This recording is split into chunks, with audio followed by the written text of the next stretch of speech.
Okay, we're back after a quick run down the hall and back and a sip of something to drink, water. All right, you were just getting ready to go to the next point. I believe had to do with Daniel Valenzuela, or the city manager. Yes. Uh, and again, we're talking about the uh, upcoming consideration by the City Council on November 11th, 2022, changing the ordinance as to who can serve on the COSA DC board. Is that November the 11th or the I'm 1st? sorry, November the 1st. Did I You said misspeak the that? 11th. Correction, So, November 1st, this coming yes, Tuesday. yes. Okay. By deleting the phrase an employee, officer, or member of the city council from the standing ordinance, the revised ordinance will even allow for the city manager, in this case Daniel Valenzuela, to be seated on the COSA DC board. Oh, my. Now, that exasperates a standing problem in that Daniel Valenzuela has already asserted unlegislated control over the operations of the Economic Development Corporation by the employment practices he's used for the assigned staff. Now, let me be very specific about this. Yeah, give us a little more detail. Yes, That's a ma'am. good chunk there. And this is going to be pretty meaty, so stick with us. Okay?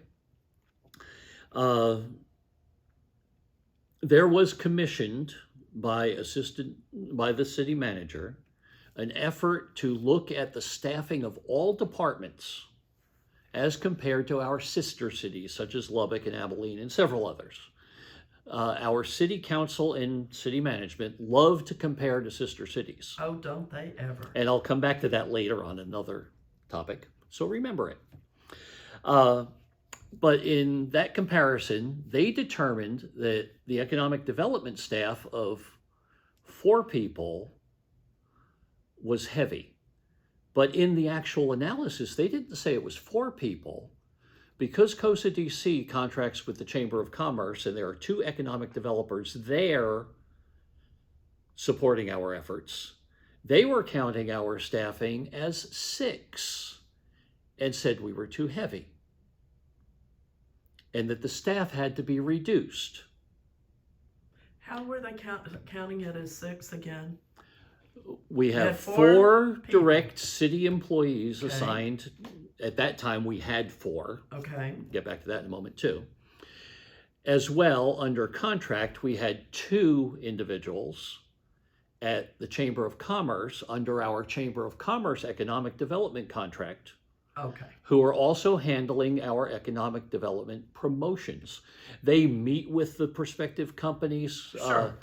They actually attribute a tremendous chunk to San Angelo's economic growth, and here recently has done it without COSA DC having to give any incentives. They're attracting companies that don't want our money, they just want a great place to settle.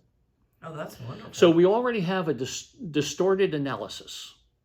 Now, a little bit more about my background. My father retired as the chief financial officer for a major worldwide wire manufacturer. Oh, interesting. In the 60s, they were the worldwide patent holder for a wire called nichrome, nickel chrome wire. You all use it, you don't realize it. When you push the little button down on your toaster and that wire inside glows red, Oh. that was the product, the nickel chrome heating element wire. We sure appreciate it. In hair dryers, toasters, ovens, stoves, Right. if it heats, it's there. Even on spark plugs, the little electrode is nickel chrome. But that being said, my father was the chief financial officer of that corporation. So I've got an upbringing on the financial side as well. So that being said, when you look at numbers, my dad always told me, numbers will never lie. But liars can make the numbers say anything they want them to. Oh, so true. So let's look at this analysis. 4 economic development employees under the city and 2 others. We already have a distorted baseline upon which they're wanting to eliminate somebody. One of those employees, a fine gentleman named Nolan Sosa, had a target on his back because he was so knowledgeable and, like me, speaks truth. City management wanted him out. He spoke up in your meeting on September 28th. Yes, and we'll get to that in just a moment, okay, Kat. I'll let you lead. Okay. So essentially, Nolan had a target on his back. And city folks who see this are not going to like me saying it so bluntly. But in the September 28th COSA DC meeting, Assistant City Manager Michael Dane, formerly the city's finance director, you might consider him comparable to what my dad did. Dad was on a much larger economic scale, had contrived numbers that it would be logical that Nolan Sosa would be eliminated from the staff, their way of getting rid of someone they didn't like. What the city did not bank on was our economic development guy Andrews saying, okay, you want to reduce this by 1? I'm tired of the BS. I resign. So now the city management office was still in a pickle. So what was Guy's position? What did he do? Amongst the 4, Guy was the director, the economic development director of the city of San Angelo. Okay, so he got the biggest paycheck. He got the biggest paycheck. Okay. And he was willing to sacrifice that for the good of the city's economic development effort. Wow. Because Nolan Sosa is an invaluable individual. Yeah. Nolan Sosa served, and I say served because he's no longer with the city, I'll get to that in a moment, as our administrative person within the, he knows by heart the laws, the caveats, he can recite it. He's invaluable to us. And his rebuttal during that meeting, yes, after Michael Dane spoke, was spot on and very articulate to the so point. the staffing analysis presented to us, and Mr. Dane presented it repeatedly as this is just the beginning of a conversation. But it is my opinion that the conversation already had a predetermined end. They were just trying to figure out how to present it. So that being said, Guy Andrews decided to use the cliche, fall on the sword. Yep. To preserve the staff. And I should mention the other 2 city employees who are still with us as staff are excellent employees. Couldn't ask for better. But they are still under the thumb of the city manager's office in that the management office can assert control by saying your job is on the line.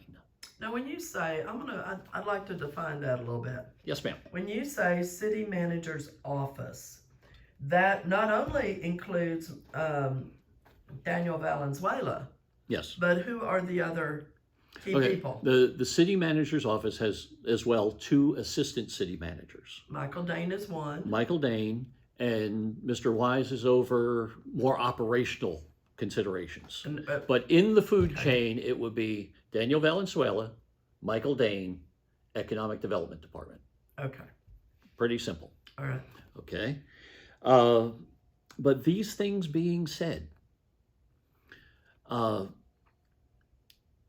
with that assertion of control, even after on September 28th, I brought out the possibly illegal influences of the city manager upon the operation of the Economic Development Board, they had the audacity 2 days after that meeting of outright firing Nolan Sosa because he stepped up to the microphone in that, well, actually seated at a microphone, in that September 28th meeting, Flipped his switch on. spoke the truth He did. that they did not want to hear, and he was summarily discharged. They did not. I think it's more than that. They didn't want the public to hear. They did not want the public to hear. And something dropped into my lap just the other day, and it said, "You know your voice is important by the strength with which they try to silence you." Yes. Which is an excellent segue. Yes. Let's wrap up the discussion quickly about the change in ordinance. Okay. I believe it's severely and fatally flawed, and we'll be speaking about that when it comes time for public comment in the upcoming council meeting. So let me gather my thoughts as well. There's a lot to be had here. Yeah. Help me for a moment, Kat. Well, where was I going? There's a lot of depth. Things have been going on since the COSA DC was actually created. Yes. And while the initial intent was excellent for the benefit of the city, even the partial, the part about helping our water, which was so needed those decades ago and still is, because they haven't done anything on getting the infrastructure done. And it's frustrating for me, for someone who literally, I don't remember how many years, 4, 5, 6 years I sat through every city council meeting, and saw a great deal of so many things evolve, and to then suddenly, after being away for a few years, hearing a like-kind situation happening again or coming to light once again. But the strength and the tentacles on it, they're just getting deeper and deeper and deeper. Yes. And like so many things that we're discovering, as I mentioned before, nationally, we got to clean house. We got to clean house even on the local level in so many areas because of the corruption. Yes. That is and there. Just for clarity, and to the benefit of the city's actions, with regard to the 72% of the half-cent sales tax going to water projects, that money by state legislation cannot be used for the maintenance of the pipes under our city streets. Oh, okay. Well, thank you for the clarity. Okay. It can be used for such things as the Ivy Reservoir project decades ago. It can be used for acquiring the well field out toward Brady in McCullough County. Okay. And the pipeline to bring that water in. That was not a maintenance item, that was new infrastructure. Okay. So thank you. To the city's benefit. Yes. But at the same time, if the improvement projects are being handled by the half-cent sales tax, that should logically free up the water department funds to handle the maintenance, and which has gone to heck in a handbasket over the years. Yeah, now they charge so much no one wants to water their yard, and our beautiful city residential areas look like now. And slowly they're all converting to gravel, or will look like El Paso before long. So if we can return to the employment situation and the city manager's control by threatening jobs. Yeah. If the employees, as I said in that September 28th meeting, are in the difficult situation of serving a two-headed beast. On one hand, they have obligations to support the economic development efforts as overseen by the board, the COSA DC board. But the other head of the beast, who wants to control the actions of the board, bites at the employees and says, don't do that, or sandbag that, delay it. One particular project, or case in point, was COSA DC's economic development contract with the San Angelo Chamber of Commerce. For months, our board members had wanted that contract to continue to have those two economic developers at the chamber functioning to the benefit of the city. But by influencing the city manager, the mayor did not put that on the agenda for the council's consideration and refused to let staff put it on the COSA DC agenda. Now, herein lies a great atrocity, in my opinion. The bylaws of the corporation state very clearly that any one board member of the corporation can put any issue on our agenda, so long as it's done according to a timetable prior to the meeting. Sure. Yet this was prevented repeatedly over a series of months because of a grudge between certain parties on the council and management side against the Chamber of Commerce. So by delaying the contract, we could have literally lost those economic developers for lack of a contract with the Chamber of Commerce.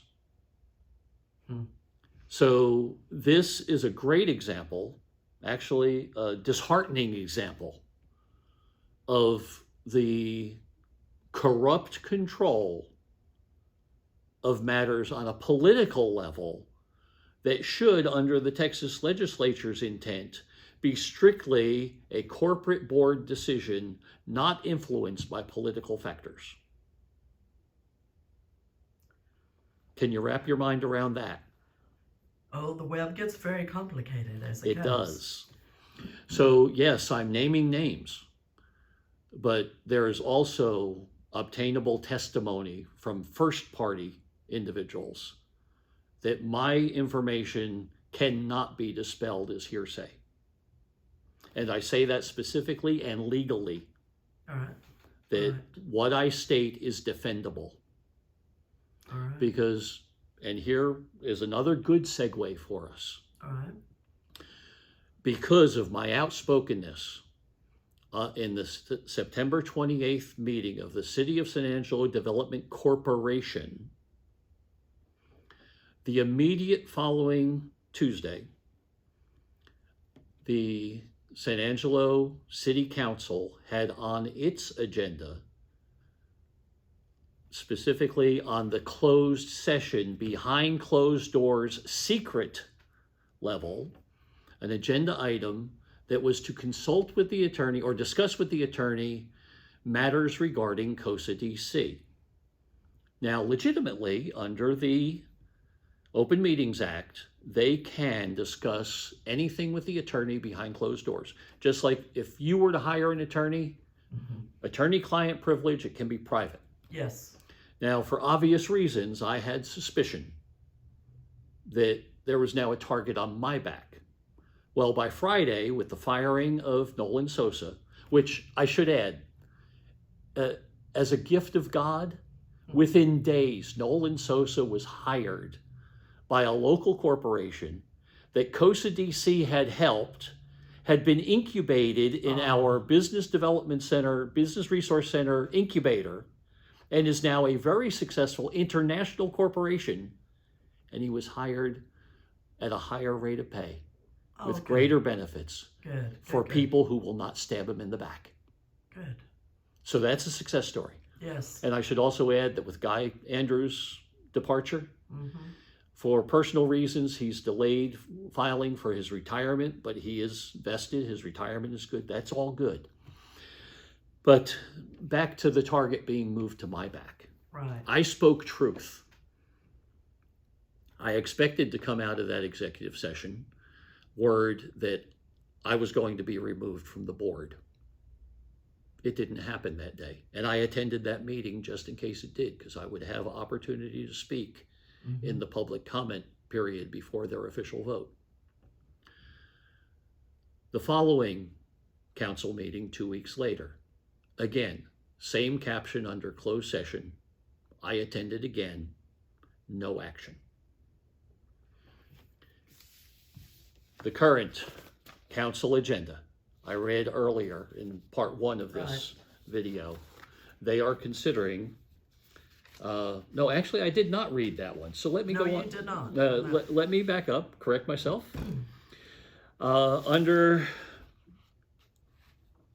agenda item 7, closed session. Now, for those who don't yet understand, a closed session is allowed by the Texas Open Meetings Act for the council or any other board, such as COSA DC, to have private discussions on sensitive matters. So, closed session. Under that, we get to subparagraph B. Section 551.071, personal matters regarding the evaluation, discipline, or dismissal of John Bariou from the COSA DC board. So The now- target is officially on my back. Right. Okay, so we'll jump to another thing. Just yesterday, Friday, I submitted, that would be, it's in that paragraph. Under that same law that allows them to discuss personal matters behind closed doors, the named individual, me, has the right to request that discussion of personnel matters, Excuse me. certainly, the discussion of those personnel matters be brought out of closed session and be held as a public hearing. So that means they cannot. They cannot discuss me and the personnel matters behind closed doors. And I have submitted the request.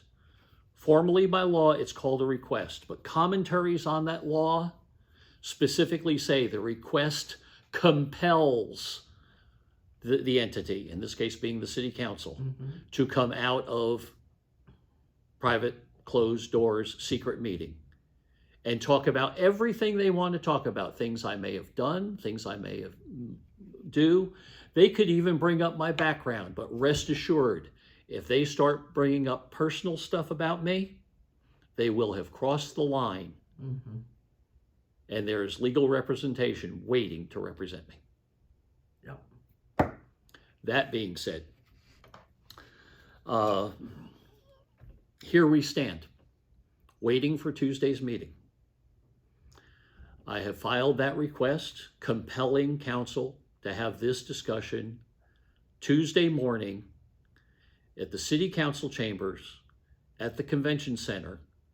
I believe the address is 301 Rio Concho Drive. Their meeting starts at 8:30 a.m.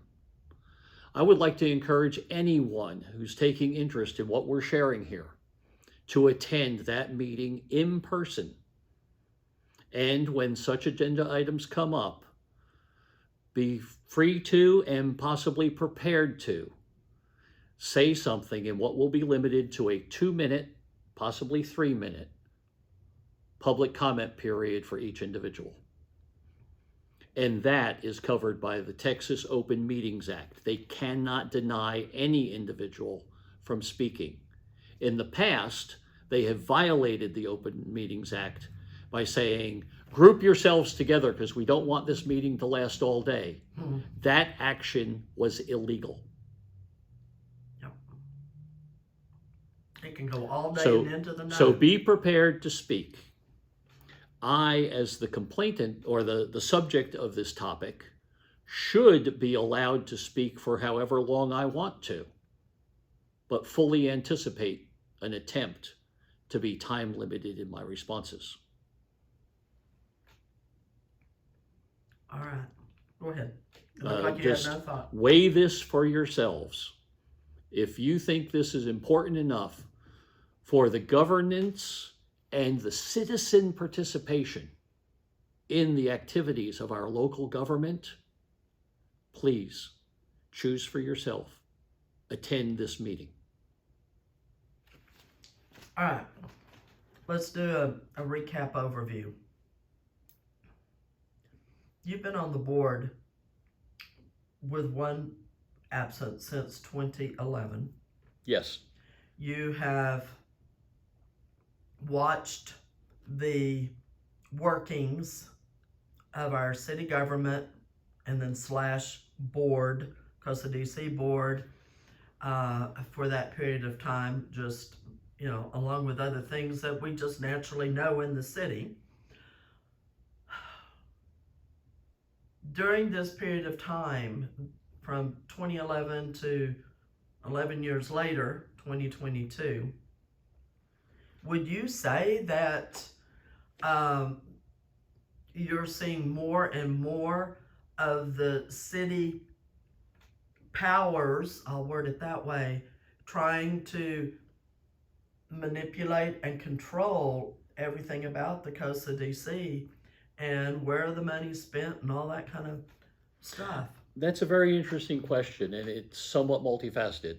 Let me step back to your reference to my experience. Okay. Yes, about 9.5 years presently in service on the COSA DC board, but even in that short period of time in between, I also served on the KSAB, Keep San Angelo Beautiful board, and the airport board, Okay. to which COSA DC funnels a lot of money for that development as well. So I've not really been removed from COSA DC for much time at all. As well, being trained in the Open Meetings Act and Economic Development. Yeah. And I should point out at this point, our staff, the 4 employee staff, as well as the board members, all are required to be economic development trained under the state law. And not only do they train you on the law itself, they train you on the nuances of the law. What did the legislature intend? Okay.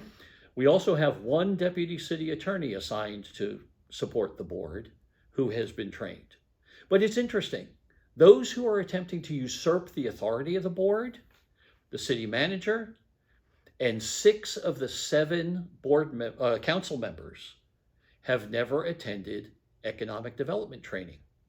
The exception being City Council member Tommy Hebert, who once served, or for a period, served on the COSA DC board, but admittedly, his training is, you might say, stale. Mm-hmm. The training happens every 2 years in the same cycle as the new laws come out, because the Texas legislature meets and changes laws every 2 years. Right. So we need to be updated. Mm-hmm. But none of these key players in this hostile takeover are trained in the law. Even the actual city attorney advising the city council That's has not attended the training. Okay. That's Okay. interesting.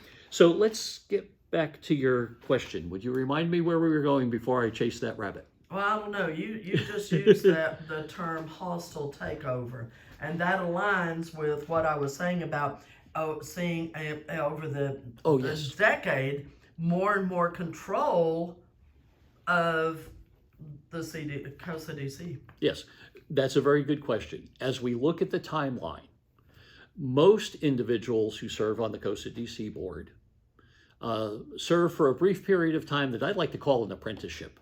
Mm-hmm. Their feet are not even dampened yet. They haven't stepped into the water. Quite frankly, they sometimes are hesitant to even participate in discussions. They're just testing this new area. Mm-hmm. They're required within 6 months of coming on the board to receive that ED training, economic development training. So until they're trained, they don't even know the questions to ask. But then our city council, in their wisdom, implemented term limits, not only on elected officials, but they extended it down to board members, which in my opinion is so short-sighted, because as board members build expertise, you force them out. Whoa. Which is another manner of controlling the board, by keeping people in there that are too green to fight them, to fight city management. The history of Correct. the History is manipulation. priceless. Yeah, the manipulation that goes on. So back to your question about over the years, have I seen something changed? Yes, I have. Primarily, I've changed in the maturity of my knowledge and understanding of the law and of the inner workings behind closed doors of our city government. I cannot say that these nefarious, corrupt, for lack of a better word, corrupt activities weren't happening when I first got on the board. I was just too young and naive, possibly, to have seen them. Okay. When I saw the radical change was with the election of our current mayor. Well, that's naming names. Folks may have to look up the name, but for many, it's on their tongues. Yeah. So, thinking of questions that areas we didn't go down. Was the gentleman's name Guy? Guy Andrews. Andrews. All right. He quit, right? Or was removed? Officially, he resigned, He resigned, and he simply okay. delayed filing for his retirement for personal reasons. Okay. And That was brought about because of what? an attempt to push Nolan Sosa out. They wanted to pare the staffing down by one individual. And Guy said he was of the age and close enough to retirement. He'd just step out. And there was going to be a transition in a matter of a couple years, probably anyway. So he was But trying he to literally say was no willing one. to fall on the sword and give up a 6-digit income Yeah. because he was tired of the second head of that beast chewing on him. And what you're describing as the chewing on him, that was, would you describe that as trying to micromanage in an area that was not the responsibility of the city manager or whomever is chewing on him? That's an excellent point. Even the very fact that city management wanted to trim staff under the auspices of cost cutting, every cost of our city staff, our city assigned staff, is paid for by COSA DC. They just get their check through the city. Okay, so my question then. So the city was not going to save anything by cutting any of these individuals. And where was that money supposed to be going? You know, that they were going to save? Was there somebody? There would be no savings because the city cannot charge COSA. This is under the Texas legislative law. They cannot charge anything more than actual expenses for what COSA DC receives from them. So by the end of the year accounting, they would have to have given us back all the money that was earmarked for the salaries of both Guy Andrews and Nolan Sosa. Instead, in our most recent COSA DC meeting, we heard that they're having difficulty hiring a new economic development director. Oh, imagine that. And they are going to use some of the savings from the salaries to employ a headhunter, a contract human resources person, to accomplish a search that our city government human resources folks have failed to do. So even that, if I survive Tuesday's meeting and get to participate in one more COSA DC meeting, I will be questioning under what authority they're using this, because they did not come to the board and ask them if they could use those funds, because those funds are earmarked through salaries, not through the costs attributed to the Human Resources Department. Oh, that's most interesting. So in my opinion, and I haven't done a lot of research on this yet, I think that would be misappropriation of funds. For someone who really has not kept up with COSA DC and the actions and their purposes and all of that, and I know probably the vast majority of San Angeloans don't even know what that stands for, because everyone just goes about doing their little life, and Yes, we do. And we just trust everything's all good. So you brought out the fact that the extra half-cent sales tax is to fund the COSA DC. A portion of it goes to water. A big portion goes to water. Yes. And it's not the city infrastructure. I have been corrected. But the other 28 cents is to develop. So, and I would think, correct me if I'm wrong again, those funds have been used to like develop the Spur Arena and all of those kind of things out Yes. there. All right. The legislature allows those funds to be spent only on very specific categories of expenditure. Quality of life improvements, such as certain park improvements, the Texas Bank Sports Complex was built by COSA okay. DC funds. Okay. As you mentioned, the Spur Arena.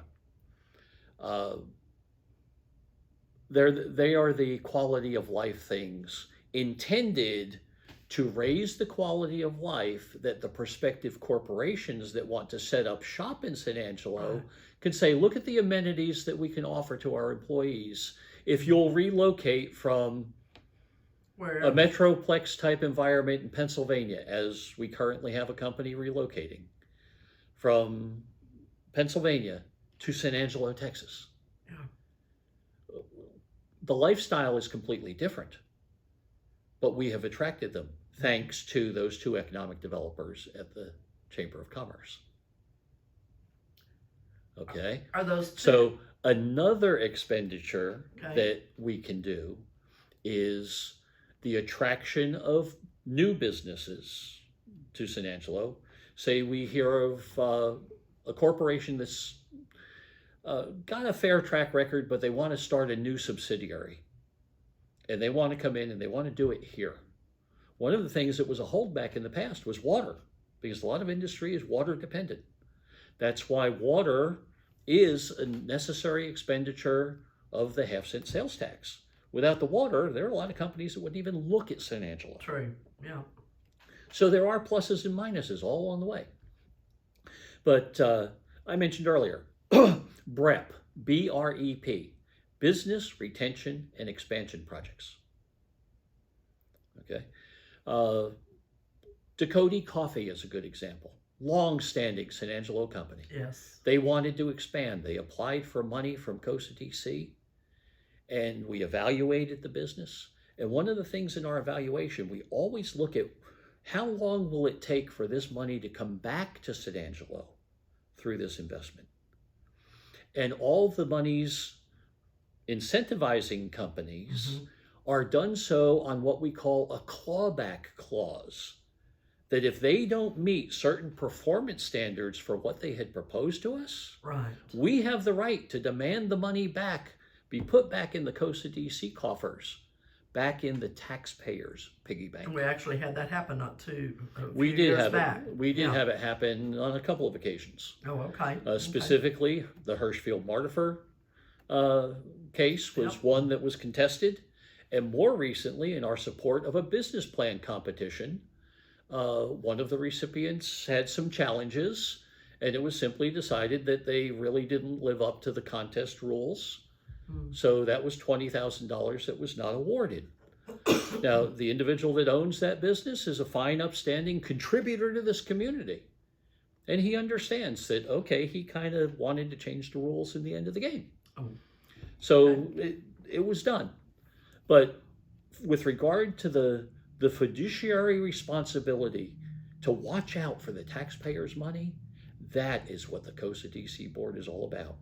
And there's not a contract written that doesn't include that clawback clause if it's that sort of situation. So, looking at the good that the COSA DC does Yes, ma'am. for our community. And there is much. Yes. And with this underlying issue that's at hand, explain to the public how, with what you're bringing to light, how that's impacting the work of the COSA DC and what you see long range in the future. If this is not addressed and dealt with, what's going on today, how's that going to impact us? Very good question. If anyone has ever worked in a situation where there was rumors of layoffs or actual layoffs happening, it is demoralizing at best. And if the people left in charge of the remnant of the staff are still the people trying to encourage the staff, who is going to believe them that their job is secure? I applaud both Robert Schneeman and Nora Navarez the two remaining staffers that we've got. They're doing their best under a potentially hostile work environment.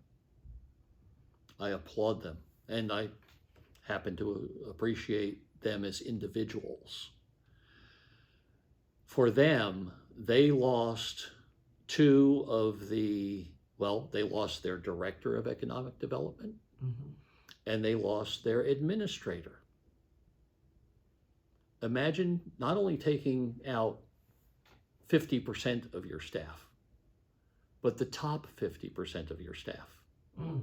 And the person assigned to be the interim economic development director is in fact an assistant city manager. And that would be Michael Dane? Yes. So I used the analogy before about having a covert operative.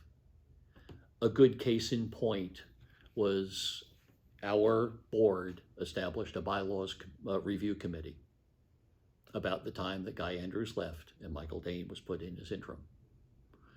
We discussed some things. We were not yet ready to take it to our attorney for review, who happens to be a city attorney also reporting to the city manager through his chain of command. We specifically said that we were not ready to take it to the attorney. Michael Dane sat in as a staffer to advise and support the committee. He violated the confidentiality of the committee.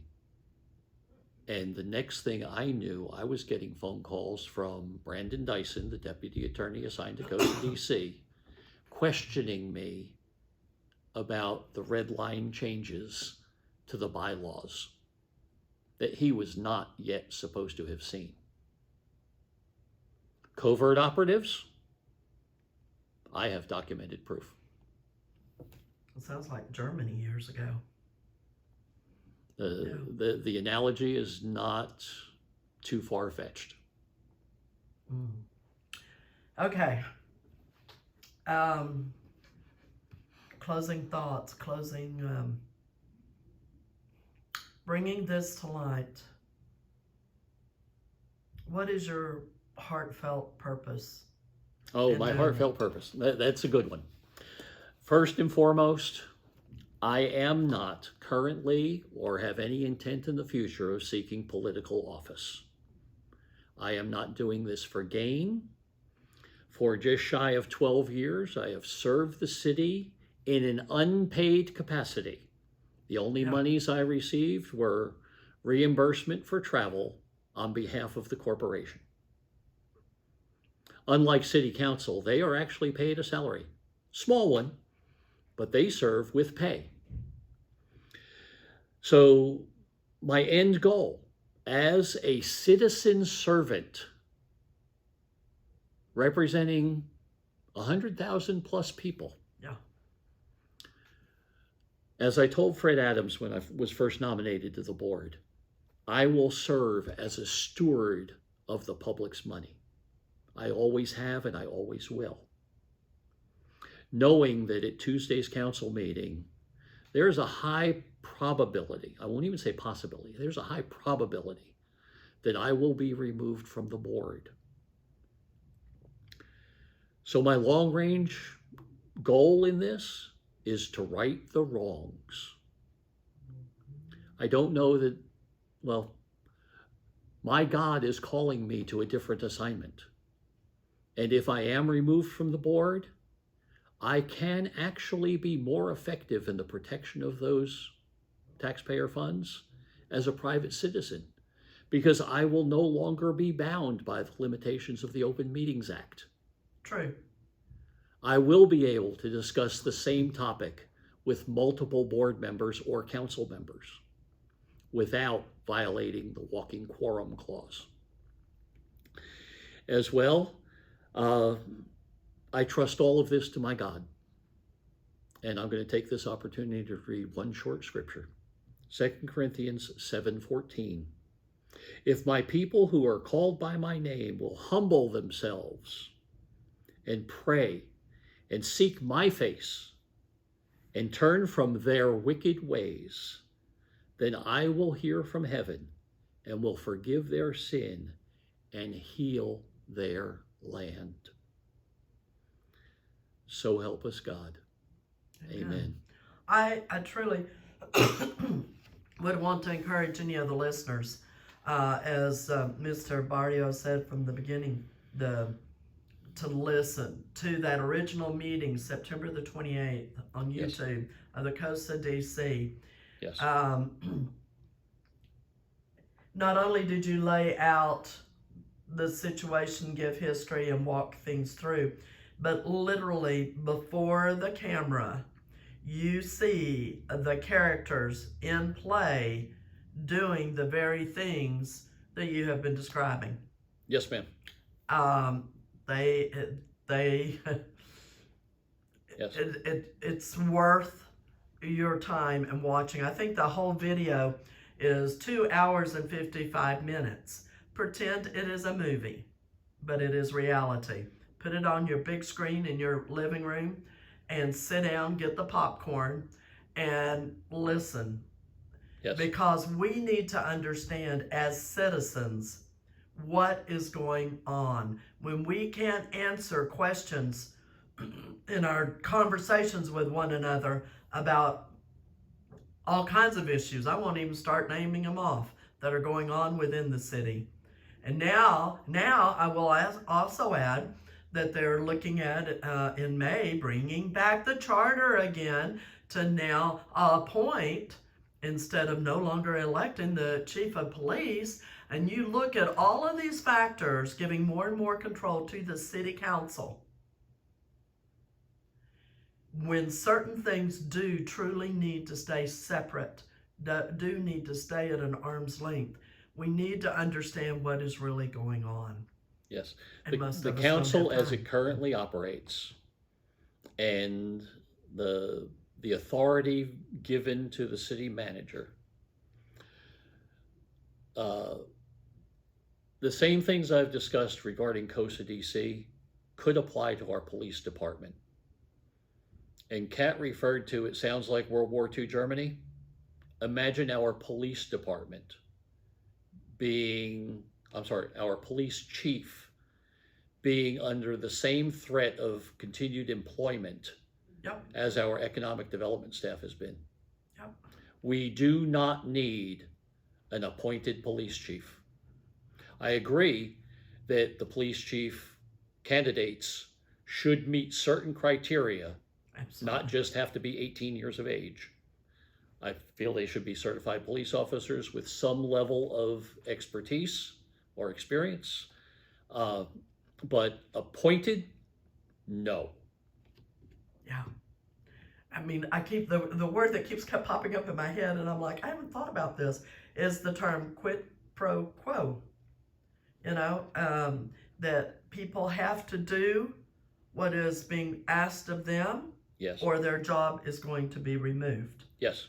And there's another word for that. It's called coercion. Oh, yes, that one too. Yeah. So, San Angeloans, we have work to do. We need to get, number one, ourselves educated. We need to wake up. We need to pay attention to what's going on in our community. And as John opened the invitation, there is a city council meeting this coming Tuesday, November 1st, 8:30 a.m. I would highly encourage you to be there and to speak up. And if you can't attend in person, it is broadcast live on YouTube and on Channel 17 if you have cable. Right. And to access it on YouTube, go to the City of San Angelo's official right. page, which and just prior to the meeting, the live stream will pop up. Yeah, I believe it is cosatx.us. I think is our. That's the website, and they do post city. The link on there. Yeah. Yes, ma'am. So, anyway, well, John, thank you very much. Thank you, Kat. First of all, for having the courage to speak up in your board meeting and to do it all within the guidelines of the open meetings law, state law, all the different factors that come in, and to know exactly how to walk that line and do Yes. it. And for your demeanor also in doing it, because you kept a very, very cool head in presenting what you had to present, which was not easy No, it wasn't. when the very people you are talking about at the same time you are addressing them. And I can't imagine the strength and fortitude it took to do that. And then now, in looking at what is before you Tuesday, you're probably the very first one who has ever requested something that was going to be spoken about in private, secret chambers. To say, no, let's bring it. Let's hang out the laundry here in public. I'll be here to come do it. Can we chase that for a moment? Sure. Okay. Historically, this is the first time that a member of the COSA DC board has been put on the agenda for consideration of a removal. Okay. Typically, when they're told there's something amiss, they roll over and resign. I see a wrong, Yeah. and my God will not let me walk away from it. I do not want to be in this situation, this position, this circumstance. No one would. But he put me here, and I am not going to shirk the responsibility I have. When I took the oath of office to take the board seat, I took the oath to do it all right. As well, I think for my closing, I covet your prayers for this city. Me, I'll be okay. It's not about my retention of the seat on the board anymore. Mm-hmm. I thought it was at one point, but it's not about me. It's about you, about your tax dollars, Yeah. about the conduct of the people who are supposed to be responsible for it. Thank you. That is the key to it right there. And as I was saying, thank you for speaking up. Also, thank you for your time today You're welcome. to share and literally run back through it and discuss a few other nuances of it. So hopefully our fellow San Angeloans will understand what is going on, both behind closed doors and at the city council / COSA DC Yes. arena. So thank you. And I will go ahead and throw out my contact information. Please. I can be reached via email at JE and then my last name, BARIOU @gmail.com. And I'll even go ahead and throw out my phone number, though this may be opening Pandora's box.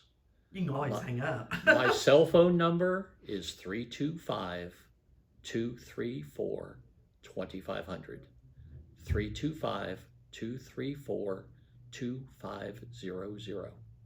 Okay. I welcome your calls, but please respect that I have a life to live and I do sleep at night.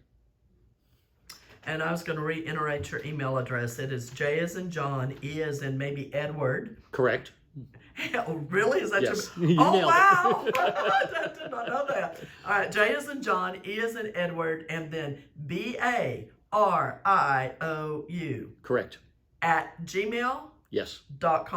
Yes, ma'am. So he probably would really appreciate emails first, and Yes, then ma'am. give him the opportunity to call you to discuss it further. So please be sure to include your phone number in the email to him and allow him to reach out to you. I think that was bold Yes, to ma'am. give your number. Well, but actually, that information is available on the COSA DC website, so I'm not really divulging anything Okay. that's not already out there. I'm just trying to make it easy for you. If you truly have something insightful, I would appreciate you hearing it. If you're simply wanting to encourage me, please let's not tie up my time with phone calls and such. Send me a note of encouragement. Yeah, absolutely. All right. John, God bless. Hope Thank you Make the most of this weekend and be well prepared for Tuesday. Thank you for your time too, Kat. All God right. bless you. Thank you.